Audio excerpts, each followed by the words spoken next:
Kadyk. This awesome story is written by Orodruina. Grab your coffee, sit back and enjoy the show. Something's always drawn me to abandoned places. Urbexing, urban exploration they call it on the internet.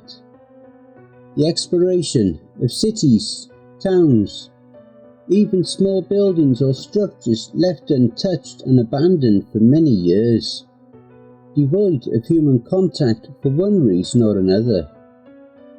Something about seeing the old architecture, the grimy dust caking the walls, the tossed and torn trash of a bygone era and bygone residence. It fascinates me. Probably because I've been a history nerd most of my life. From high school until now, my senior year of college. History has always intrigued me, and to me, exploring the abandoned is all part of it. Whether running into old houses with friends, or just hanging about abandoned sports fields. It's all urbexing to me, and I relish in it. But recently, my longtime friend Charlotte started talking to me over Christmas break. She said she got me and two of our friends tickets to travel somewhere. Something neat we could document. She told me she discovered a place called Kadyk. Kadyk, located in the Magdan Oblast, a region with a density of 0.3 people per square kilometre. An old city in the wild and half uninhabited far east of Russia. It was abandoned after the Soviet Union fell. The government couldn't afford to keep the isolated city up and running, and then a mine explosion killed 6 workers. They abandoned it then. Forcibly relocated all of its residents. I'd heard of abandoned places in Eastern Europe and the old USSR, with places like the exclusion zone being the most famous. But I'd never heard of Kadyk, and this place was different. It was dozens of miles from any populated area. No tour guides, no rules, no restrictions, and best of all, no radiation. It seemed like an urban explorer's dream. Just reading what she told me about it, looking up at pictures, my heart was already jumping out of my chest. I told you, I'm a nerd for this sort of thing. With 2 weeks in our Christmas break, I got this on the second day, and I immediately began packing my things, planning out what we'd do, our schedule, the places we'd go, the buildings we'd venture into. I couldn't sleep that night. I tossed and turned in my small apartment, clenching the bedsheets as I stared at the ceiling in wonder, feeling like I was a young child again, trying to doze off the night before Christmas while wanting to stay up to catch Santa. The morning was cold and foggy, but I set out with all the enthusiasm possible. I drove about an hour to the airport, where Charlotte, along with Adam and Jackson, our 2 childhood friends and classmates, were waiting. They greeted me joyfully, and it seemed like we were all exuberant about our upcoming adventure. We packed our bags, dealt with the obviously awful airport security, and were on our way to Russia. "It's been abandoned since the 90s, Adam commented. "Since the 90s? Nobody's ever been there but some tourists," Charlotte told him, as Jackson and I sat in the row of plane seats beside them, looking over our maps and the photos we'd printed of the city. Feeling like such a geek was fun when in the company of others. The flight seemed like an eternity, but we finally arrived at the Sokol airport, a day's drive from Kadyk. we rented a hotel and stayed the remainder of the day there. All night we were up talking about the city, what we'd do and how we'd spend our time. But at some point we all finally dozed off, the patter of the rain outside becoming our little Russian lullaby. Of course the area was wet and slick when we left the hotel the next day. We rented a ride at a small car dealership in town. We rented a pretty decent van, nothing too fancy, but nothing that costly. We took our bathroom breaks and got some snacks and prepared ourselves for the long drive out into the Russian countryside. The sights were beautiful in the spring and summer, we said, but being the dead of December, there wasn't much out here worth viewing. In fact, we found it a bit ominous.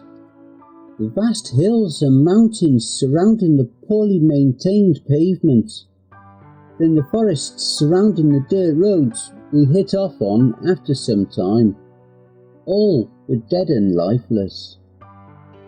Occasional flocks of crows or a lonely passer-by on the dirt highway were all the life and activity we saw out there.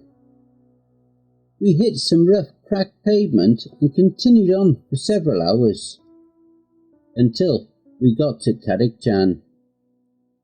Adam and I sat in the back while Charlotte drove and Jackson sat in the passenger seat, and all four of us were leaning forward, looking out the windshield at the towering apartment buildings in the distance.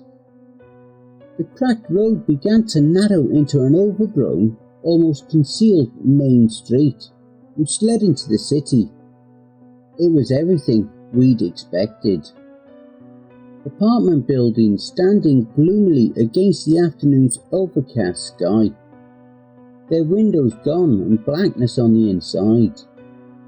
The dirt and grime having built up along the sides of the buildings, small shops and hovels either collapsed in on themselves or taken over by vines and grass. Occasionally an abandoned car, sitting rusted and forgotten. We parked outside of a half-collapsed gas station and stepped out into the cold wind of the Russian winter, and we gazed around in wonder at everything around us. The city wasn't exceptionally large, probably could house about 5,000 people in a small area, but it was so pristine, it was so untouched and unspoiled. I felt like some kind of modern day Meriwether Lewis, travelling out into the great unknown, seeing sights very few had ever seen before. Charlotte started snapping pictures and taking some notes on what she saw, while Adam and Jackson, brave as they were, immediately set off towards one of the high-rise apartment buildings. They beckoned us to join, but I was more interested in some photography anyway. No, Charlotte had a boyfriend. I wasn't interested in spending alone time with her or something. We took some photos of the gas station we parked at, had fun trying to read the signs within it, and finally we stepped into the building. It was half destroyed, as I mentioned, so not all of it was open to us. It appeared to have been some kind of convenience store. The gas pumps outside long gone, and the interior shelves long since stocked only with cobwebs and dust. We stepped through the broken door frame, glass cracking underneath our hiking boots as we did. The wallpaper inside the station was moulding apart, and we could see spiders scurrying away, unused to these new intruders tramping on their land. I pulled out the torch I'd brought along, while Charlotte snapped a few pictures. The torch beam shot through the darkness of the interior of the store, dust particles dancing about within it. I made my way inward, behind the clerk's counter. Behind it was nothing much of value. Some old cans, a beer bottle or two, though I did find a few rubles stacked in one of the counter's shelves. If you were an Urbexer, you'd know finding something like this, something this old, it's just great. I stuffed them into my pocket, but found little else. Charlotte finished looking around and we exited the store. We saw Adam and Jackson in the distance walking to another apartment building, but we decided to keep things small, for now, ourselves. Charlotte and I set off to find some other building worth noting. A few hours passed, a couple at least. We scoured some more small homes and huts, scanned through piles of refuse and bundled belongings. A few old dolls here and there, but then we found it. A schoolhouse, a medium-sized square building with large windows long since broken, roof coloured a faint green. It seemed in better condition than some of the other overgrown or half fallen in buildings around. After seeing pictures of the schoolhouses in other abandoned Russian locales, we knew we had to check it out. But something didn't seem right. The door to the schoolhouse was intact, and it didn't have the same layers of dust on it. Everything else did. No signs of all the disuse. I didn't want to mention it, didn't want to seem paranoid, but I don't know, probably nothing. The room was dark, cold, a little damp. I shined my torch around and the two of us began to venture around the one-room interior. Old desks sat in rows, books lined the counters. Some motivational learning posters were half ripped from the walls. The poor place must have been nice back in the day, I thought. I picked up one of the old books and had a fun time browsing through it, looking at the pictures of what seemed to be education on technological advances. Man, those old 1996 computers sure are the future, I laughed faintly. Charlotte, meanwhile, continued looking around the room, perusing over the various piles of trash or old belongings scattered on the floor. It was still light outside, but being the winter in one of the environmentally harshest countries on Earth, daylight was dwindling and evening was approaching. I looked up from the book I had and noticed something in the corner of the room, however. A large rectangle. A door. It wasn't a one-room school after all. Curiosity gripped me and I walked over, trying the doorknob, and it was locked. Jammed? No, it was definitely locked. Charlotte looked over as I rattled the doorknob. She seemed puzzled as well and walked over to help me out. We gave the door a few solid pushes and finally it gave, splinters clattering to the floor beside the door frame. It was a supply room, or maybe a teacher's lounge. It was dusty and dark, but we immediately could make out shapes inside it. I brought my torch up and illuminated the room. The shapes were chairs, arranged in a circle around an open book. A desk sat at the back of the room, a ruler placed on it. In the chairs were dolls. Heads of dolls, old stuffed animals sitting neatly, pencils shoved into their hands or their eye sockets where applicable. The wall behind the desk was scratched heavily, clean of dust. the moulding wallpaper torn away.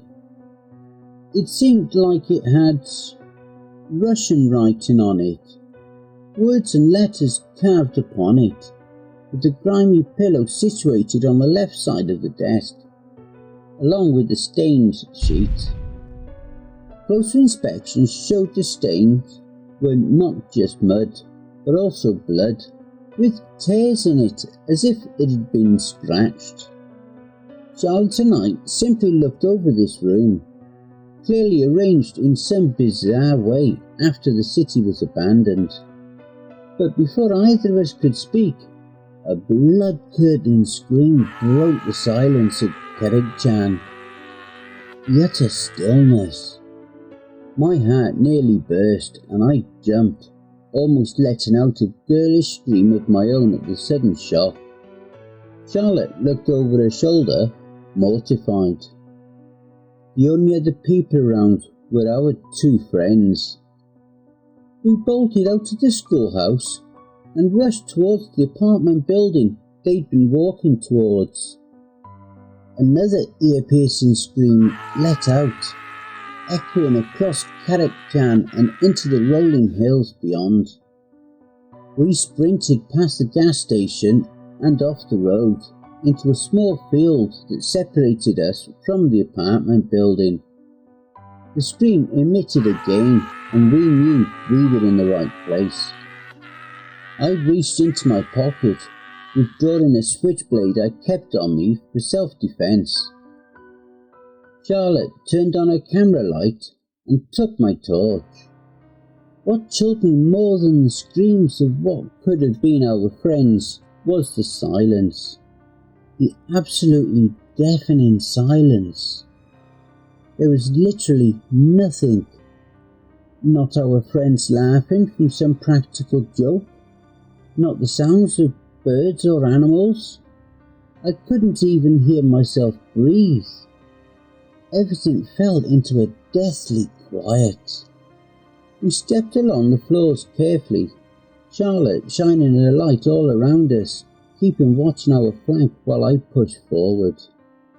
The apartment was wide, with one long hallway having several rooms lined down the sides, staircases leading up to the other floors in the middle of the building. We looked in every open door on the first floor, and nothing. We slowly paced up the stairs with my blade kept out front, the only protection I had against whatever was going on. The second floor yielded the same results, but the second floor was odd. Plates were lined up outside of each room door, strings attached to them leading inward. Why? I couldn't explain. As we searched every room, we came back to the stairwell, and as I put my foot to the first step, Charlotte froze, shining her light up to the top of the stairs to the third floor. I looked up and saw it as well. A bloody figure, one of those old marionettes with few features sat atop it. However, the features that were worth noting were its face. Its eyes and face were chiselled perfectly, its face so lifelike and realistic, its eyes almost staring at us. It was coated in blood from the neck down, blood that dripped from the top stairs downwards. Fresh blood. We stared for a moment in a maddening silence before Charlotte whispered, "Let's get the fuck out of here," over my shoulder. But then, another scream. Another brutal, ear-piercing scream. A woman's. It wasn't a sound of agony like we heard earlier, a sound of fear or sound of pain. It was a sound of anger, of pure, unadulterated anger. It came from behind us. Charlotte and I both screamed. Glancing over my shoulder, I could make out a figure in the darkness. A human-shaped figure, but that was all I saw. We half tumbled down the stairs back outside, running as fast as we could back to the van. I ran to the driver's side door, with Charlotte following close behind me, but I stopped. Inside the van were dolls hanging on strings, their heads swaying ever so slightly as they were suspended from the interior ceiling of the vehicle. And as I glanced down, I noticed our tyres had been shredded, slashed to pieces. We couldn't get it onto the main road, nor on these rough back roads. I looked back to Charlotte, who kept her lights back on the apartment buildings. The clouds turned a dark orange as sunset hastened. The dead trees in the hills beyond Kadyk piercing through the streams of late sunlight. It was barely light enough to see clearly anymore, but we could see the apartment buildings, and we could see the figure run from the door. It seemed to dart its head to the side, towards us, and another loud shriek came from its direction. Charlotte dropped our torch and camera and immediately took off. I followed her and sprinted as fast as I could, our boots slamming into the pavement. We could hear the figure behind us, its own breathing and panting audible as ours. I overtook Charlotte and kept running, and she seemed to struggle to keep up, but I just kept running. Fight or flight, you know. I couldn't stop it. As I ran further and further, we got back onto the isolated dirt road. I heard Charlotte let out a gasp, then a gurgle, then a cough. I looked over my shoulder and froze, my breakneck pace halting immediately. A long butcher's blade, rusty and stained, lodged in her throat. She sank to her knees, and in the pale orange light I finally saw behind her what had pursued us. A pale, grotesque woman with cracked and rotting teeth, coarse white hair falling to her shoulders, broken glasses adorned across her dark eyes. Her skin was wrinkled and twisted, her nails overgrown upon her tendril-like fingers. She stood there with a wild, toothy grin, fidgeting and making these choking, wheezing noises as if she were laughing breathlessly, or starting to laugh and stopping. Her eyes remained on me as she pulled the knife out, then struck Charlotte again and again and again. Vibrant red blood splashing onto her brown dress which barely covered her naked form. She stood there, head bobbing and shoulders jerking violently, but she stared at me with that smile. In her other hand, a bloody marionette, adorned with scratches and tooth marks, its head replaced by the severed, vein-dangling skull of Adam. I started to yell something to her, my switchblade pointed in her direction, but she responded first with a roar, an ungodly roar. Her contorted face and her dark eyes, they shot directly at me, and she tossed my friend aside and started towards me, her bow-legged knees creaking as she flailed herself in my direction, and fight or flight. I couldn't make myself stay. I couldn't help. I know I couldn't. I knew it. I took off again, my heart pounding like a hammer to an anvil as I fled down the road.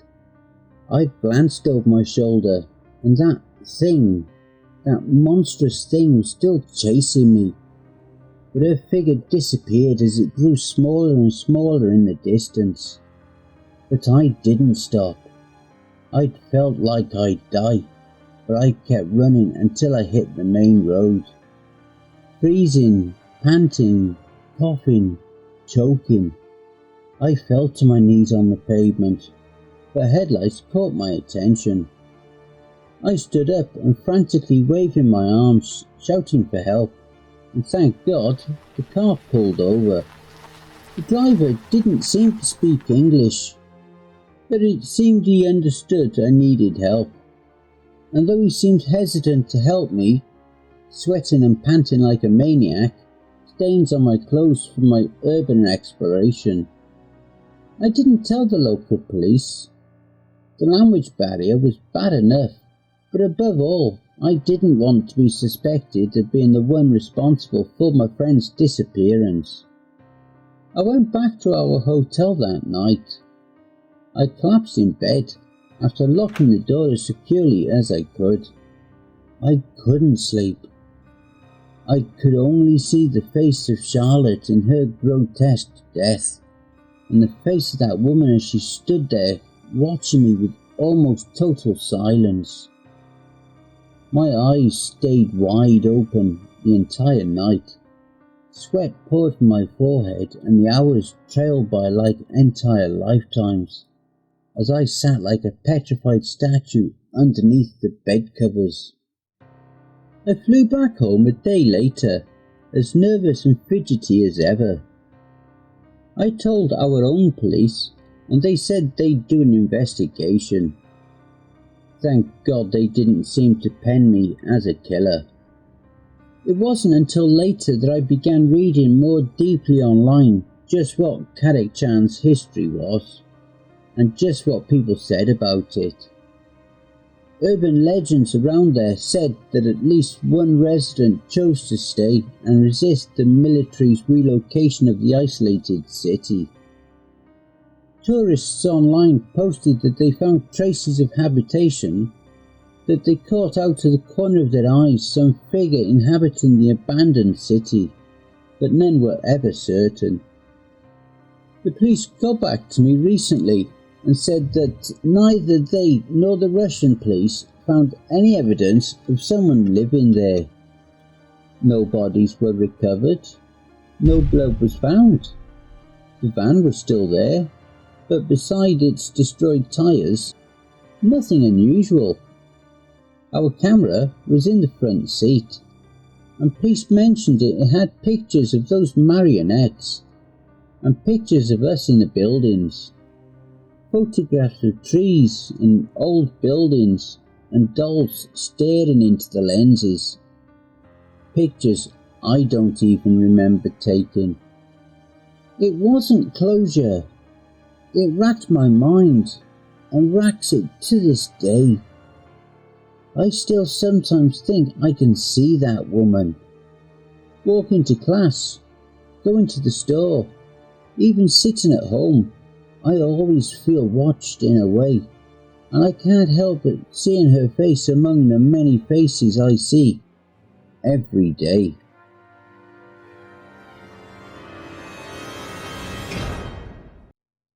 And I hope you enjoy the blooper reel. We rented a ride at a small car. The sights were beautiful in spring and summer. Adam and I sat in the back while Charlotte... It was everything we... Glass cracking underneath. Oh.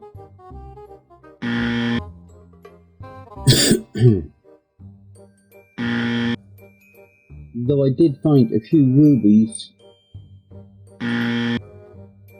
We scoured some more small homes and huts, scanning.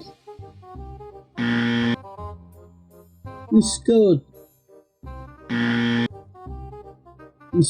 some... Fuck's sake. After seeing pictures of the schoolhouses in other abandoned Russian locales,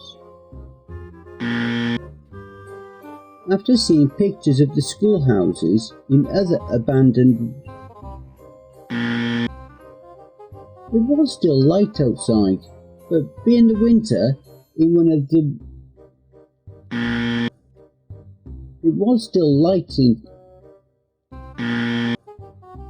Closer inspection showed the stain was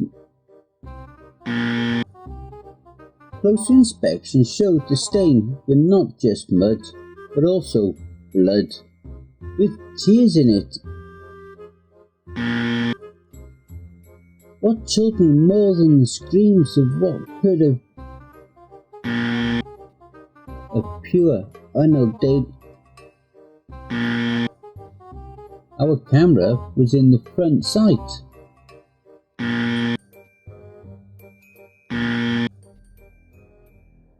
Hey family, please be so kind as to punch the like button and smack the ass of the subscription button as well. And remember to chokehold that notification bell and then select all. That way you'll receive all notifications each time I upload a new video. And by subscribing, you'll be the first to see all of our new spooky creepypasta stories.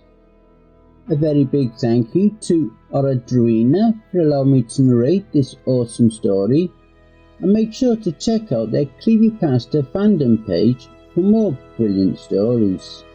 And why not hashtag Cryptids Roost in your comments.